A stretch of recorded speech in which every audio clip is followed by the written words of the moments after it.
ಹಾಂ, ಕೆಚ್ಕೆ ಮಾತಾಡಿದ್ರೆ ಅಷ್ಟೇ.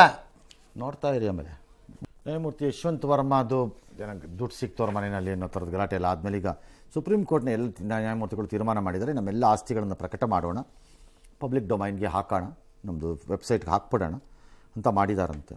ಫೆಂಟ್ಯಾಸ್ಟಿಕ್, ವೆರಿ ಗುಡ್. ಇದು ಆದರೆ ಭಾಳ ಒಳ್ಳೆಯದು. ಇನ್ನು ಸೇವ್ ಬಂಡೀಪುರ ಅಭಿಯಾನ ಜೋರಾಗ್ತಾ ಇದೆ. ಇವತ್ತು ಲೋಕಸಭೆಯಲ್ಲಿ ಇದು ಪ್ರತಿಧ್ವನಿಸಿತು. ವಯನಾಡಿನ ಹಾಲಿ ಮತ್ತು ಮಾಜಿ ಸಂಸದರ ಒತ್ತಡದಿಂದಾಗಿ ರಾತ್ರಿ ಸಂಚಾರಕ್ಕೆ ಅನುವು ಮಾಡಿಕೊಡೋದಕ್ಕೆ ಕಾಂಗ್ರೆಸ್ ಪ್ರಯತ್ನಿಸ್ತಾ ಇದೆ. ಇದನ್ನ ತಡಿಬೇಕು ಅಂತ ತೇಜಸ್ವಿ ಸೂರ್ಯ, ಯದುವೀರ ಇಬ್ರು ಕೂಡ ಪ್ರಸ್ತಾಪ ಮಾಡಿದ್ರು. ಇತ್ತ ಬಂಡೀಪುರ ಉಳಿಸಿ ಎನ್ನುತ್ತಾ ಚಾಮರಾಜನಗರದಲ್ಲಿ ರೈತರು ಪ್ರತಿಭಟನೆ ಮೆರವಣಿಗೆಯನ್ನು ನಡೆಸಿದ್ದಾರೆ. ಸೋಷಿಯಲ್ ಮೀಡಿಯಾದಲ್ಲೂ ಕೂಡ ಕ್ಯಾಂಪೇನ್ ಶುರುವಾಗಿದೆ. ಸಿದ್ದರಾಮಯ್ಯ ಉಳಿಸಿಕೊಳ್ಳಿ, ಡಿ.ಕೆ. ಶಿವಕುಮಾರ್ ಉಳಿಸಿಕೊಳ್ಳಿ, ಈ ಕ್ಯಾಂಪೇನ್ ಮಧ್ಯದಲ್ಲಿ ಬಂಡೀಪುರ ಉಳಿಸಿ ರಾಜ್ಯ ಉಳಿಸಿ ವರ್ಕ್ ಆಗತ್ತೇನ್ರಿ? ಅವ್ರವ್ರನ್ನ ಉಳಿಸ್ಕೊಳ್ಳೋದಾಗೋಗಿದೆ. ಒಳ್ಳೆ ಕಥೆ ಆಯ್ತು.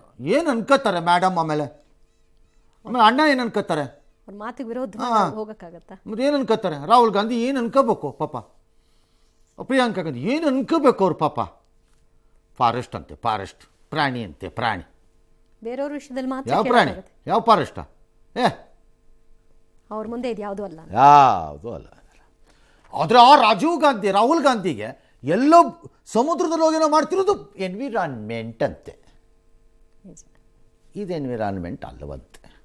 ಏನು ದೇಶ ಬಿತ್ತೋಗ್ಬಿಡುತ್ತೆ ರಾತ್ರಿ ಇದ್ಬಿಟ್ಟು ಬೆಳಗ್ಗೆ ಹೋಗ್ಬಿಟ್ರಲ್ಲಿ.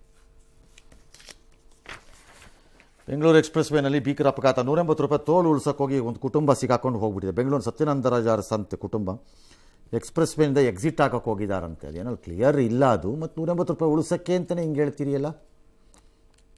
ಆ ಮಾರ್ಗವಾಗಿ ಹೋಗೋದೇ ಅದು ಉಳ್ಸೋಕ್ಕೋಸ್ಕರ, ಟೋಲ್ ಉಳ್ಸೋಕ್ಕೋಸ್ಕರ ಅಂತ ಸರ್. ಅಲ್ಲ, ಎಕ್ಸಿಟ್ ಆಗಬಾರ್ದ ಹಂಗಾರೆ?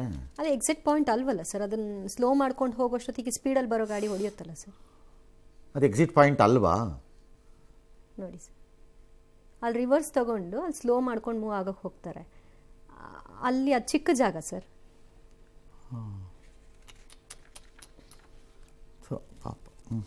ಆಯಿತು, ಓಕೆ.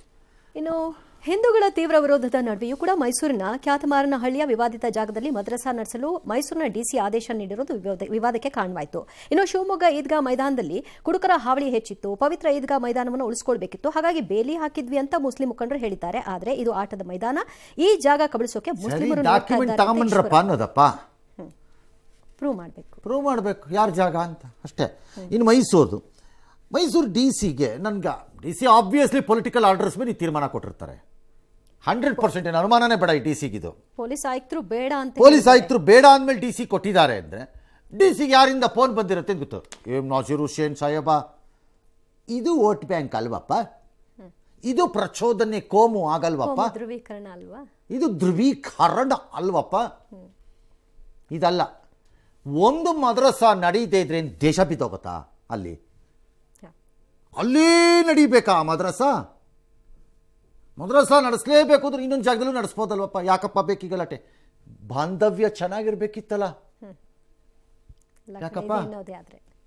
ಇದೇ ವಕ್ಫ್ ಪ್ರಾಬ್ಲಮುವೆ, ಅದಕ್ಕೆ ಮಾಡಿದ್ದಿದ್ದು. ಎಸ್.